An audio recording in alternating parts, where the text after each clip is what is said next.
नमस्कार। आज हम बात कर रहे हैं कंक्रीट की। कंक्रीट निर्माण के मूल सिद्धांत के कुछ हिस्सों पर नजर डालेंगे। ये एक ऐसी चीज है जो हमें हर जगह दिखती है, बिल्डिंग्स में, सड़कों पर ये बनता कैसे है और इतना जरूरी क्यों है? चलिए आज इसी पर थोड़ी गहराई से बात करते हैं। तो शुरुआत करते हैं बिल्कुल बेसिक से। ये कंक्रीट आखिर है क्या चीज? सुनने में तो बड़ा भारी सा लगता है। हाँ, पर असल में ये काफी सरल मिक्सचर है। अच्छा। जी, इसमें मेनली होता है सीमेंट, जो सबको बांधता है। फिर महीन मिलावा मतलब रेत, और मोटा मिलावा जैसे बजरी या गिट्टी। और हाँ, पानी। ठीक है, सीमेंट, रेत, गिट्टी, पानी, ये हो गया बेसिक मिक्स। बिल्कुल। और कभी कभी ना हम इसमें कुछ और चीजें भी मिलाते हैं, जिन्हें एडमिक्सचर कहते हैं। एडमिक्सचर, वो क्यों? वो कंक्रीट की वर्केबिलिटी मतलब काम करने में आसानी, या उसकी मजबूती, या फिर टिकाऊपन बढ़ाने के लिए। पर बेसिक यही 4 चीजें हैं। समझ गया। तो सीमेंट इसमें बाइंडर है, पर होता क्या है जब पानी मिलाते हैं? क्या ये बस सूख जाता है? नहीं, यहीं पे ज्यादातर लोग थोड़ा कंफ्यूज होते हैं। ये सूखने जैसा नहीं है। असल में जब सीमेंट में पानी मिलता है ना, तो एक केमिकल रिएक्शन शुरू होता है। Chemical reaction? हाँ, उसे हाइड्रेशन कहते हैं। ये बड़ी दिलचस्प प्रक्रिया है। सीमेंट के जो कण होते हैं वो पानी के साथ रिएक्ट करके नए क्रिस्टल जैसे कंपाउंड बनाते हैं। क्रिस्टल्स? जी, और ये क्रिस्टल आपस में उलझते जाते हैं, एक नेटवर्क सा बना लेते हैं, और रेत बजरी के दानों को कस के पकड़ लेते हैं। इसी से पूरा मिक्सचर धीरे धीरे सख्त होकर पत्थर जैसा बन जाता है। ओह, तो ये अंदर ही अंदर एक केमिकल बॉन्डिंग हो रही है। बिल्कुल, ये सूखना नहीं, ये एक तरह का इंटरनल सेटिंग है जो इसे वो मजबूती देता है। और इस प्रोसेस में हीट भी निकलती है। कभी आपने नोटिस किया? हाँ, कभी कभी ताजे कंक्रीट को छूने पे वो गर्म लगता है। वही, वो हाइड्रेशन की गर्मी होती है। वाह, ये तो कमाल है। मतलब सिर्फ मिक्स किया और छोड़ दिया वाली बात नहीं है, अंदर पूरा विज्ञान काम कर रहा है। सही कहा।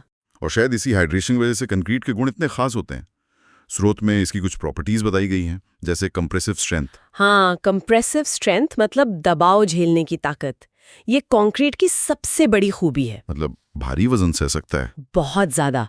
इसीलिए तो बिल्डिंग की नींव, कॉलम, बीम, ये सब कंक्रीट के बनते हैं, क्योंकि इन पर ही तो सारा लोड आता है ना। सही बात है।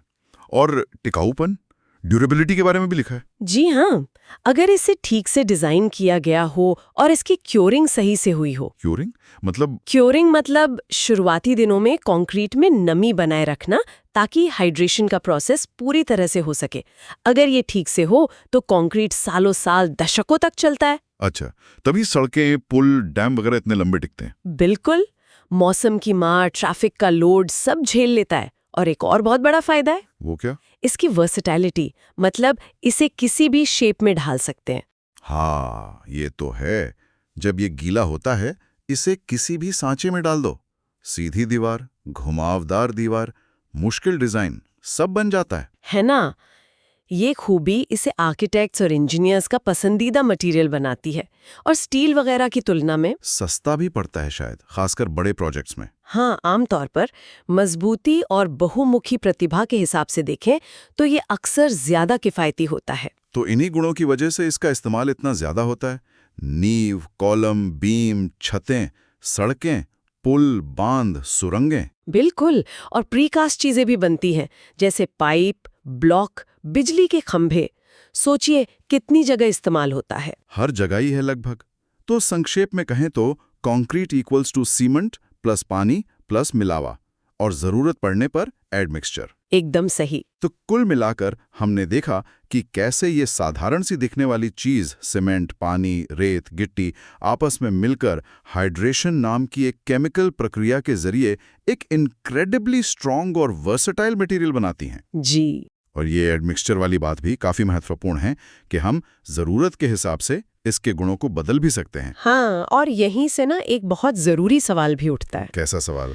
देखिए, स्रोत में एडमिक्सचर का जिक्र है कि वो गुण सुधार सकते हैं। अब अगर हम भविष्य की बात करें, बदलती जलवायु की चुनौतियां हैं, हमें और ज्यादा टिकाऊ निर्माण चाहिए, शायद और जटिल डिजाइन भी बनाने पड़े, तो सवाल ये है कि इन एडमिक्सचर्स का इस्तेमाल करके हम कंक्रीट के प्रदर्शन को और कितना बेहतर बना सकते हैं। क्या हम इसे पर्यावरण के लिए और अनुकूल बना सकते हैं? क्या इसकी लाइफ और बढ़ाई जा सकती है? सही है। ये वो एरिया है जहां अभी बहुत रिसर्च और डेवलपमेंट हो रहा है और आगे भी होगा।